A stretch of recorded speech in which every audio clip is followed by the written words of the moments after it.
민수기 6장은 나실인의 서원에 대해서 다루고 있습니다. 나실인은 히브리어로 나지르라고 하는데 이는 헌신된, 성별된 이란 뜻을 가지고 있습니다. 즉 나실인은 세상과 구별되어 하나님께 헌신된 자를 가리키는 말이죠. 이스라엘 백성들 중에 제사장 가문이나 레위 지파가 아니지만 자신을 하나님께 바치기를 원하는 이들이 있다면 그러면 나실인 서원을 하게 됩니다. 오늘 본문에는 나실인 서원을 하게 되는 동기가 나와 있지는 않습니다. 그러나 훗날 사무엘의 어머니 한나의 경우에는 자녀가 없자 자녀를 주시면 그 자녀를 나실인으로 드리겠다고 서원을 하는 것을 볼 수 있지요. 이처럼 하나님 앞에 간절한 마음의 소원이 있을 때 나실인 서원을 했던 경우가 있었고요. 아니면 하나님께 그저 감사해서 여호와 하나님을 경외하고 사랑하여서 자신의 삶을 구별되어 바치기를 원하는 이들도 나실인 서원을 했을 것입니다. 본문에는 나와 있지 않지만 나실인 서원은 크게 두 가지로 분류할 수 있습니다. 첫째는 평생 나실인으로 서원하는 경우입니다. 이 경우는 보통 부모가 자신의 자녀가 태어나면서부터 하나님께 자녀를 바치는 경우에 했습니다. 성경에서 삼손이나 사무엘이 그 경우에 해당되는 인물들입니다. 그리고 또 하나가 오늘 본문에 드러나는데 특정 기간을 정해서 나실인으로 서원을 하는 경우입니다. 하나님께 삶의 어느 한 기간을 구별해서 드리겠다고 결단하는 거죠. 어느 경우에든 평생이든 기간을 정하든 나실인의 서원을 하면 그들에게는 세 가지 지켜야 할 규례가 주어집니다. 첫째는 포도주와 독주를 멀리해야 했습니다. 여기서 포도주와 독주를 멀리하라고 하시는 것은 단지 특정 음료를 마시지 말라는 의미만은 아니에요. 모든 세상의 환락과 즐거움에 현혹되지 말라는 의미인 것입니다. 나실인은 오직 여호와 하나님을 즐거워하고 그분 안에서 세상의 환락을 멀리하고 절제해야 한다는 것입니다. 신약 성경 데살로니가 전서 5장에 보면 악은 어떤 모양이라도 버리라 라고 바울이 말씀하고 계신데 구약의 나실인이 그래야 했습니다.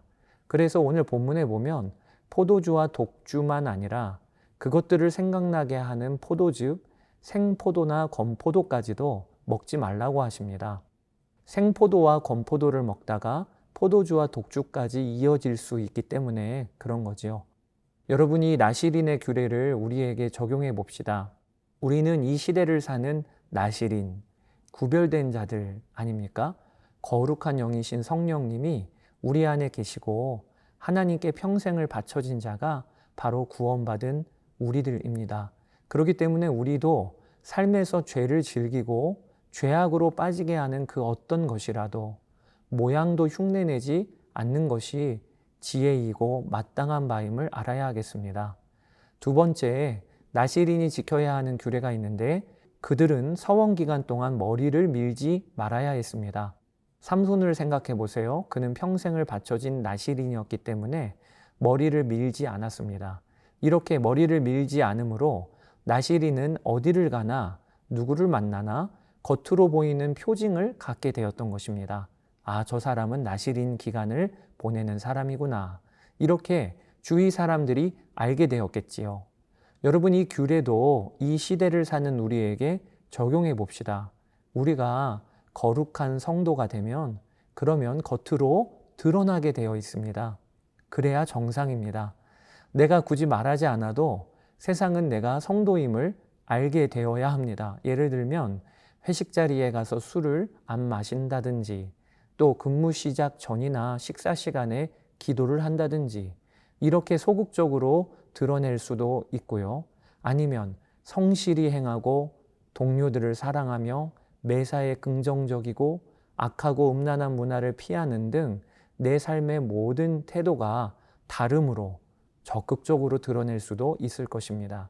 어떤 경우든 내가 성도로 세상 가운데 살면서 말은 안 해도 표시가 나고 있는가 한번 되돌아볼 일입니다.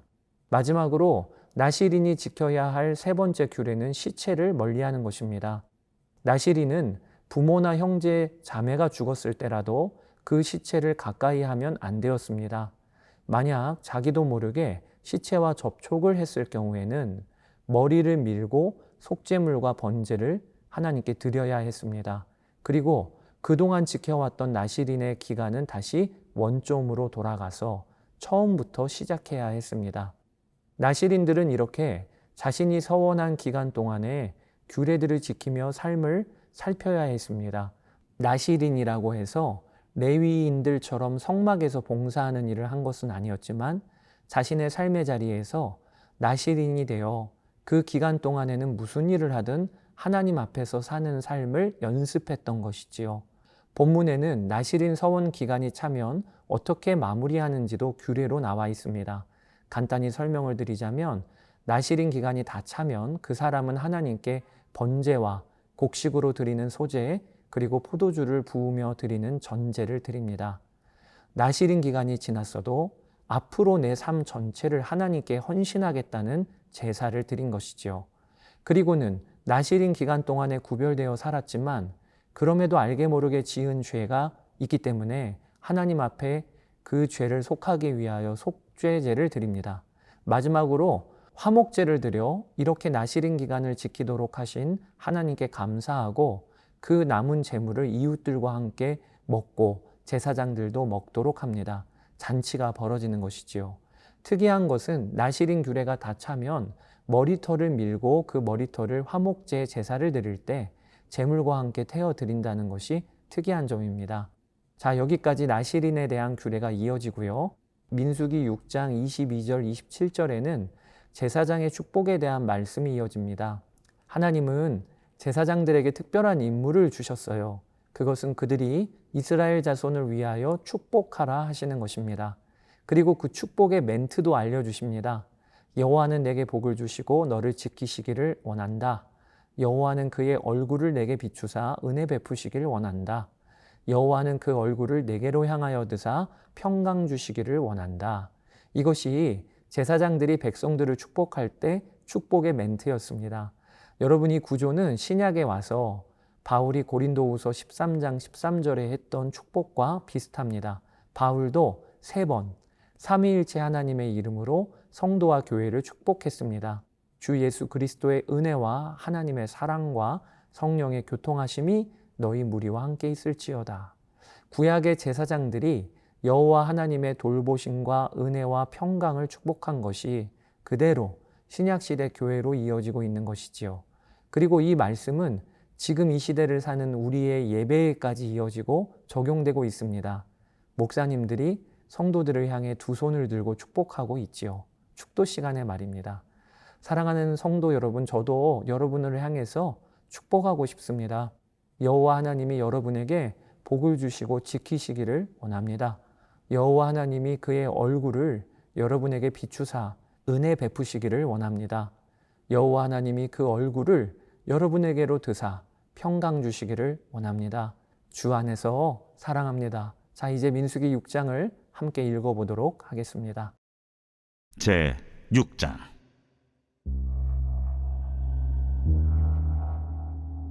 여호와께서 모세에게 말씀하여 이르시되 이스라엘 자손에게 전하여 그들에게 이르라. 남자나 여자가 특별한 소원 곧 나시린의 소원을 하고 자기 몸을 구별하여 여호와께 드리려고 하면 포도주와 독주를 멀리하며 포도주로 된 초나 독주로 된 초를 마시지 말며 포도즙도 마시지 말며 생포도나 건포도도 먹지 말지니 자기 몸을 구별하는 모든 날 동안에는 포도나무 솟아는 씨나 껍질이라도 먹지 말지며 그 소원을 하고 구별하는 모든 날 동안은 삭도를 절대로 그의 머리에 대지 말 것이다. 자기 몸을 구별하여 여호와께 드리는 날이 차기까지 그는 거룩한즉 그의 머리털을 길게 자라게 할 것이며 자기의 몸을 구별하여 여호와께 드리는 모든 날 동안은 시체를 가까이 하지 말 것이요 그의 부모, 형제, 자매가 죽은 때라도 그로 말미암아 몸을 더럽히지 말 것이니 이는 자기의 몸을 구별하여 하나님께 드리는 표가 그의 머리에 있음이라. 자기의 몸을 구별하는 모든 날 동안 그는 여호와께 거룩한 자니라.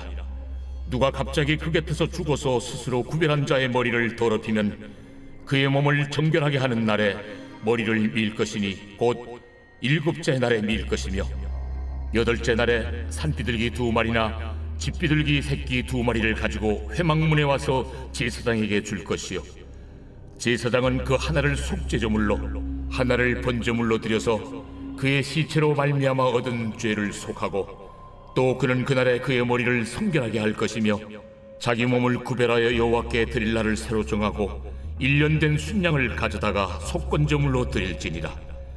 자기의 몸을 구별한 때 그의 몸을 더럽혔은즉 지나간 기간은 무효니라. 나실인의 법은 이러하니라.